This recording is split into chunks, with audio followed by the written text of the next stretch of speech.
ಇವತ್ತು ಇದು ಉತ್ತರ ಕನ್ನಡ ಜಿಲ್ಲೆಯ ವ್ಯಾಪ್ತಿಯ ವಕೀಲರ ಸಂಘದ ಪ್ರತಿಭಟನೆಯನ್ನು ಕರೆದಿದ್ದೀವಿ. ಆದರೆ ಇದೇನಾಗಿದೆ ಅಂದರೆ ಉತ್ತರ ಕರ್ನಾಟಕ ವ್ಯಾಪ್ತಿಯ ವಕೀಲರ ಸಂಘದ ಮತ್ತು ಜನಸಾಮಾನ್ಯರ ಒಂದು ರ್ಯಾಲಿಯಾಗಿ ಪರಿಣಾಮ ಆಯಿತು.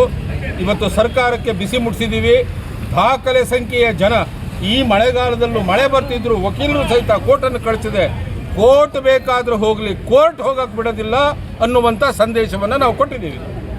ಹಾಗಾಗಿ ಭಾಳ ಸಂತೋಷ. ಎಲ್ಲ ಪಕ್ಷದ ನಾಯಕರು ಬಂದು ಇವತ್ತು ಕೈ ಜೋಡಿಸಿ ಈ ಒಂದು ವಿಷಯದಲ್ಲಿ ನಾವು ನಿಮ್ಮ ಒಟ್ಟಿಗಿದ್ದೀವಿ, ರಾಜಕಾರಣ ಏನಿದ್ರು ಹೊರಗೆ ಅನ್ನುವಂಥ ಮಾತನ್ನು ಹೇಳಿದ್ದಾರೆ. ಅದು ಸಹಿತ ಅಂಥ ಒಂದು ಐಕ್ಯತೆಯನ್ನು ಸಾರಿದಂಥ ಒಂದು ಸಭೆಯಾಗಿ ಇದು ಪರಿಣಾಮ ಆಯಿತು.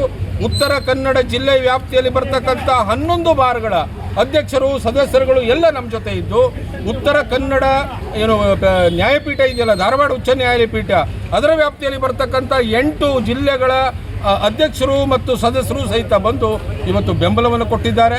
ವಿದ್ಯಾರ್ಥಿಗಳು, ಮೀನುಗಾರರು, ರೈತರು, ರಿಕ್ಷಾ ಡ್ರೈವರ್ಗಳು, ಹೀಗೆ ಅನೇಕರು ನಮಗೆ ಈ ಸಹಕಾರವನ್ನು ಕೊಟ್ಟಿದ್ದಾರೆ. ಯಶಸ್ವಿ ಹೋರಾಟ ಮಾಡಿದ್ದೀವಿ. ಬಲಾಂಚ ಪೃಥ್ವಿ ಅಂತೆ, ಯಾರಿಗೆ ಬಲ ಇದೆಯೋ ಅವನಿಗೆ ಮಾತ್ರ ಪೃಥ್ವಿ ಸಿಗೋದು. ದೇವ ದುರ್ಬಲಘಾತಕ ಅಂತೆ, ದೇವರಿಗೂ ಸಹಿತ ದುರ್ಬಲರು ಕಂಡ್ರೆ ಆಗೋದಿಲ್ಲ. ನಾವು ದುರ್ಬಲರಲ್ಲ, ನಾವು ಸಬಲರು ಅನ್ನುವುದನ್ನು ಸರ್ಕಾರಕ್ಕೆ ಇವತ್ತು ಈ ಮುಖಾಂತರ ಎಚ್ಚರಿಕೆಯನ್ನು ಕೊಟ್ಟಿದ್ದೀವಿ. ಇವತ್ತು